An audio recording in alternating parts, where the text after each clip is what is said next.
Oke, tema untuk awal bulan ini ya, di bulan Mei ya, kita masuk di bulan Mei. Saya sih ngelihatnya mungkin tema yang akan berkembang yaitu adalah mungkin ini bukan hanya di bulan ini ya, tapi sudah terjadi sebenarnya dari bulan-bulan sebelumnya bahwa the new economy ini akan playing role cukup besar ya di market ke depan ya, apalagi setelah terjadinya pandemi ya. Oke, mungkin itu yang kita akan coba highlight. Nah, mungkin sebelum kita bahas tentang ini, kita coba lihat dulu apa yang ada story di market ya. Nah, kalau kita lihat sekitar seminggu ke belakang ini memang hot topicnya balik lagi ke COVID gitu ya.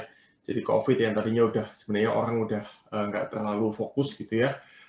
Tapi ternyata seminggu ini heboh dengan kasus COVID-nya India yang sempat naik sampai di 400.000 daily cases-nya ya.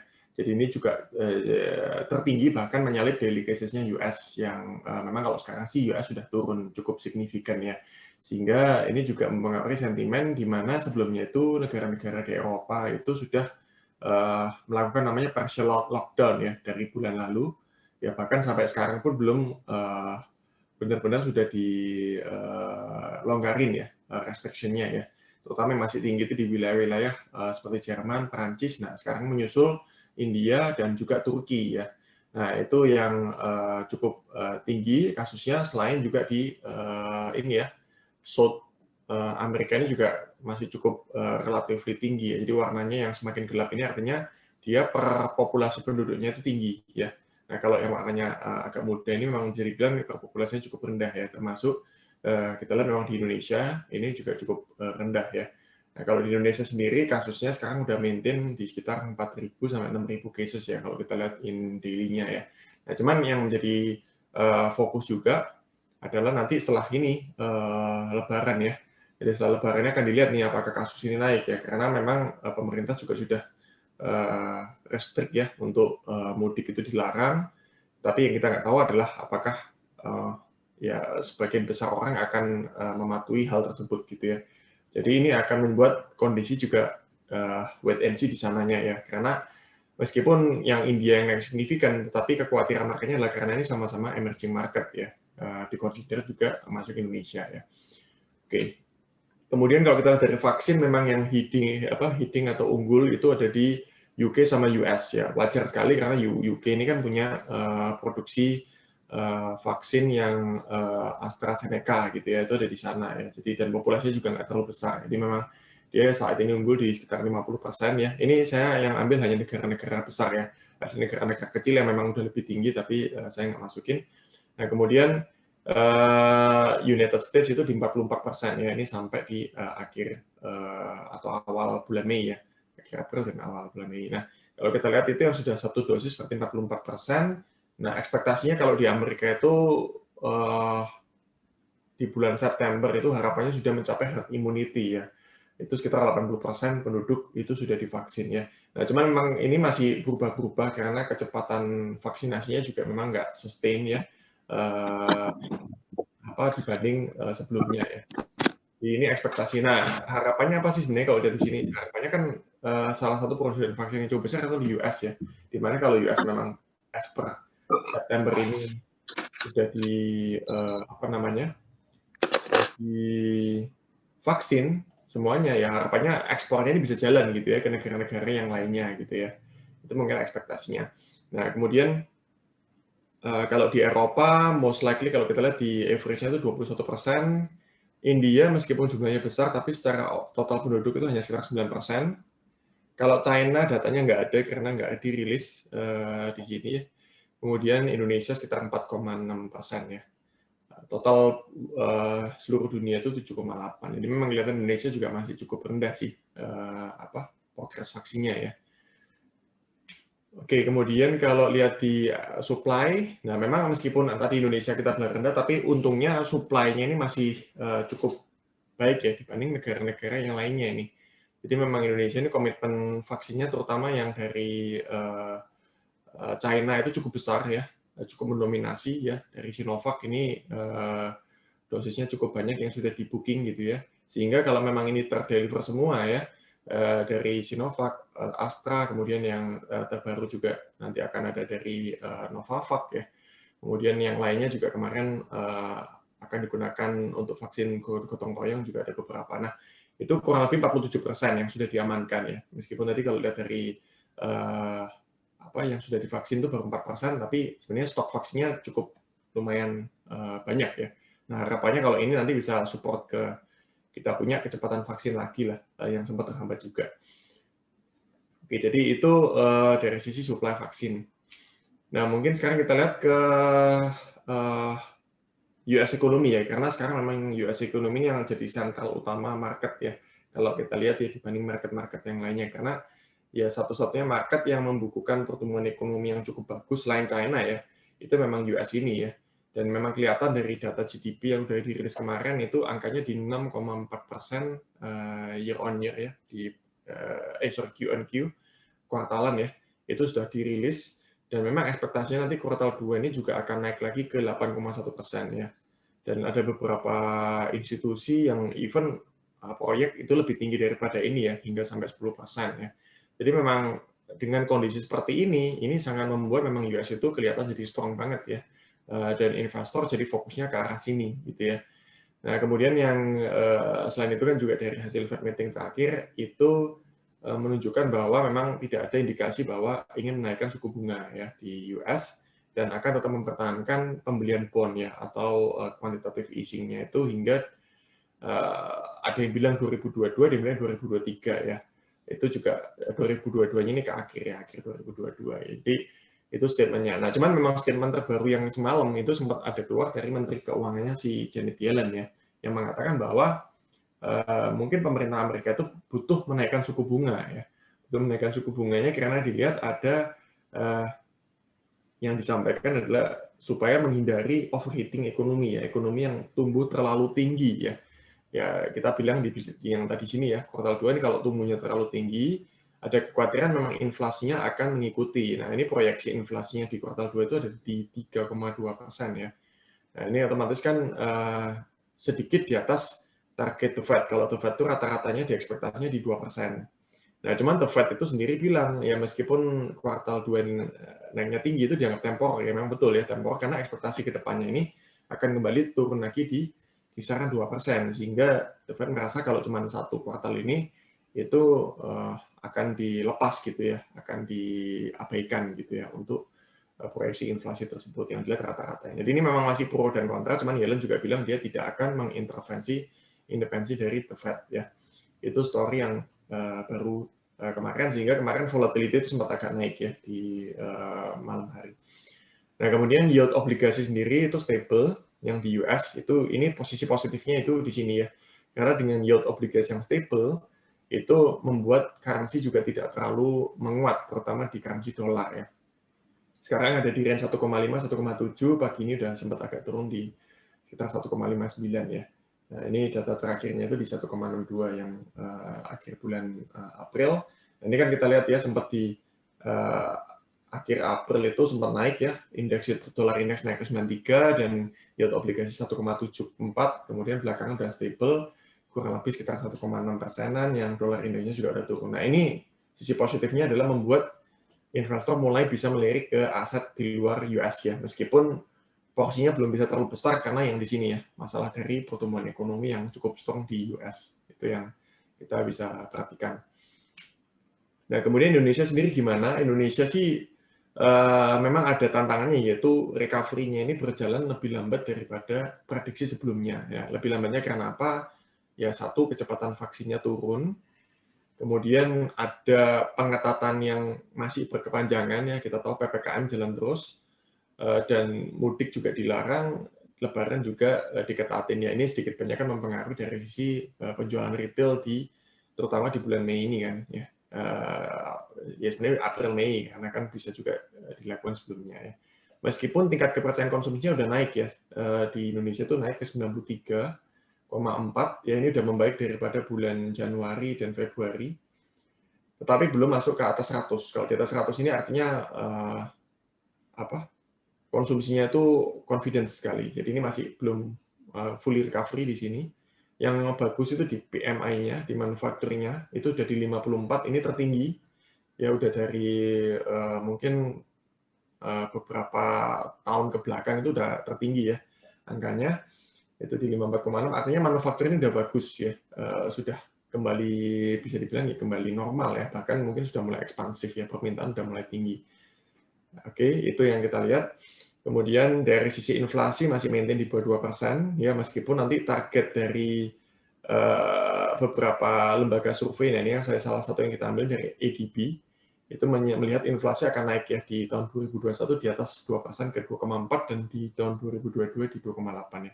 Tapi it's okay karena ini masih di batas toleransinya pemerintah ya, karena toleransinya pemerintah itu di 3 plus minus 1, jadi sekitar 2-4% ya, even.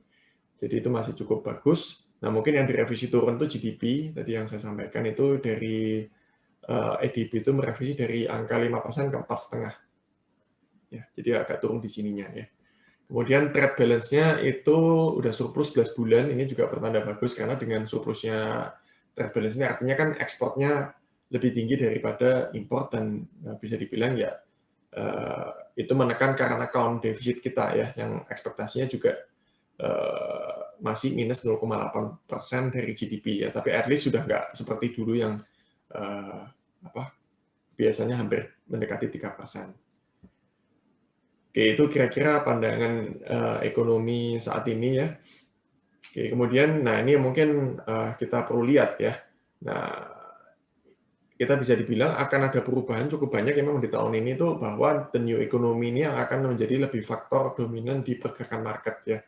Nah, yang mungkin akan ditunggu market itu yang ini ya, yang sudah beberapa juga didengar belakangan, yang Gojek sama Tokopedia, atau namanya nanti akan jadi Goto ya. Karena nilai kapitalisasinya ini kan sekitar jatuhnya itu 18 billion US dollar atau sekitar 263 triliun ya. Dan dengan agreement ini, kalau memang angkanya segini aja, itu udah masuk di top 5 ya, itu akan ada di peringkat kelima dari market cap. Nah, ini belum kita ngomong kalau setelah di IPO kan ini harganya naik ya, harganya naik otomatis kan kapitalisasi akan melonjak lagi ya, mungkin bisa jadi top 2 atau top 3 gitu ya di kapitalisasi market. Nah ini jadi perhatian investor nih, karena dengan adanya ini akan mengubah komposisi strategi investasi terutama dari MI ya, belum kita ngomongin retail gitu ya, cukup besar ya. Nah ini the new economy, dan kita sudah lihat ya sekitar dari awal tahun ini ya, yang menggerakkan kenaikan IHSG itu adalah ternyata malah saham-saham yang related ke new economy, yaitu Arto, ya, Bank Jago, dan Emtek. Emtek ini juga banyak investasi ke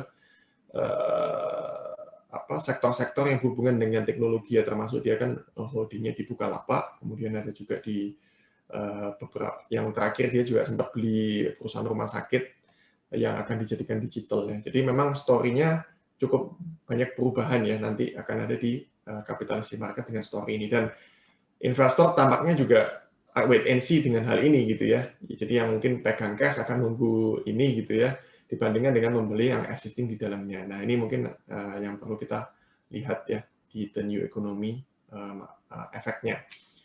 Nah kemudian ada juga perubahan di GCI composition nantinya ya. Jadi kalau kita tahu di indeks kita itu yang saat ini memang berlaku hanya melihat dari nilai kapitalisasi pasarnya gitu ya. Tapi IDX ini rencananya akan mengubah dari full market cap ke floating adjusted market cap ya, itu as per Juni. Nah ini akan memberikan perubahan nih kalau dengan komposisi seperti ini ya. Jadi contohnya kalau finansial yang tadinya di 38% ini akan naik ya ke 45%. Jadi finansial ini sebenarnya akan jadi lebih dominan di kita punya IHSG. Tapi ini dengan catatan yang teknologi belum masuk ya. Kalau teknologinya masuk ini kan juga akan naik lagi ya, terutama yang tadi Gojek Tokopedia ya. Jadi ini asumsi dengan yang sekarang ada itu kurang lebih yang akan naik di finansial, yang banyak turun itu consumer. Kemudian ya yang lainnya mungkin nggak terlalu besar ya perubahannya, hanya di kisaran 0 sampai mungkin 2%-an ya. Jadi 2 ini yang paling besar sih nantinya. Nah, ini ada beberapa domestik institusi yang pegang bobot sektornya apa masing-masing ya. Nah, jadi ini nanti akan sangat related dengan yang ada teknologi ini tadi yang saya sampaikan ya. Jadi ini perlu juga diantisipasi hal seperti ini gitu ya. Oke, mungkin kalau dari sisi ekonomi mungkin itu dulu. Nanti kita lihat dari sisi bagaimana pergerakan saham dan obligasinya ya. Nah, kalau kita lihat saham di bulan lalu itu bisa dibilang hanya US market sama Eropa yang cukup bagus ya performance-nya. US bahkan break high terus. Nah, kenapa US ini bagus? Karena laporan keuangannya cukup oke. Sekitar 30%, 20-30% dari S&P 500. Jadi sekitar 30% dari 500 perusahaan di S&P itu even membukukan laba yang di atas ekspektasi. Ya, jadi ini menopang naikkan si indeks S&P-nya ini ya. Ya, kemudian ada juga teknologi yang part of itu ya. Jadi ini memang jadi dominan sekali. Di Eropa juga meskipun ada masih ada lockdown, ini juga support sebenarnya dari pelonggaran di beberapa negara yang juga mulai dilakukan ya. Nah, yang Asia ini agak sedikit kurang bagus karena tadi cerita kedampak dari wilayah juga berhubungan dengan sentimen COVID ya di India. Nah, ini yang terdampak ya. Jadi itu kira-kira gambaran di bulan lalunya ya. Oke, kemudian kalau kita lihat ke GCI atau indeks IHSG-nya memang sangat flat banget ya di bulan April ya. Bisa dilihat dari memang daily transaksinya nggak jauh berubah dari sekitar 9 sampai 10 triliun per hari. Even asing juga di bulan April masih net sell sekitar 3,4 triliun ya angkanya ya. Meskipun kalau diambil year to date atau dari awal tahun tuh masih net buy sekitar 8,7 triliun ya. Tapi di Maret dan April ini net sell. Nah, awal Mei ini sempat kemarin tuh udah net buy lagi ya, sekitar 400 miliar ya. Nah, jadi ini perlu dilihat nih, kalau tadi sentimennya itu adalah misalnya nih kita ngomong COVID di Indianya mulai mereda lagi, bisa turun kasusnya, dan kelihatannya yield obligasinya juga stable, mungkin itu bisa sedikit banyak bulan Mei ini harapannya lah foreign itu bisa kembali inflow lagi ya. Itu mungkin yang bisa di-expect ya. Sedangkan dari domestik kelihatannya masih belum banyak yang bisa di-expect ya. Karena tadi saya bilang mungkin ini akan lebih kecenderungan market ini lebih bergairah nanti di kalau ada IPO yang baru dari sisi teknologi itu. Nah, memang sebenarnya kalau di pipeline IPO itu banyak ya. Ada dari BUMN juga rencananya akan ada IPO ya. Cuman yang paling hot kayaknya masih yang Goto tadi. Oke, itu kemudian kalau dari valuasi secara PE relatively netral ya, masih di bawah sedikit ya, karena ada adjustment lagi di ekspektasi laba tahun ini. Ya, dari hasil laporan laba Q1 juga bisa dibilang nggak banyak yang outperforming ya, atau nggak banyak yang sudah berbalik positif secara signifikan ya. Itu yang dilihat ya. Jadi artinya ya laba nggak bisa, Q1 belum cukup memuaskan, makanya marketnya juga nggak ketopang di sana. Kemudian meskipun kalau dari valuasi secara book value itu masih murah ya, karena kalau kita ambil relative valuation-nya di 5 tahun terakhir itu average-nya 2,3, ini sekarang di 1,8 ya. Ya 1,9 ya, mendekati itu ya. Jadi ini masih oke ya. Jadi simpelnya adalah sebenarnya valuasi Indonesia itu murah, cuman belum ketopang dari sisi earning-nya, sehingga akan menunggu lagi nih proyeksinya. Kalau earning-nya mulai picking up, nanti ke depan ya baru ini bisa mulai picking up lagi ya di marketnya. Oke, kalau lihat dari jangka pendek teknikalnya juga masih sideways ya. Sideways-nya itu range-nya di sekitar 5886 sampai 6116 ya. Jadi ini dua yang perlu dilihat sih. Kalau ternyata indeksnya ini turun di bawah 5886 ini jadi nggak bagus ya, karena ini bukan sideways nanti keluarnya, jadi lebih ke bearish ya marketnya ya. Hopefully nggak ke arah sana. Tapi kalau dia tembus di atas 6116 ini bisa back on track ke melanjutkan market yang cenderung bullish, yaitu ekspektasinya. Karena sekarang sih masih di bawah rata-rata 20 hari ya. Jadi memang belum kelihatan cukup strong marketnya, ekspektasinya sih masih sideways di kisaran ini ya.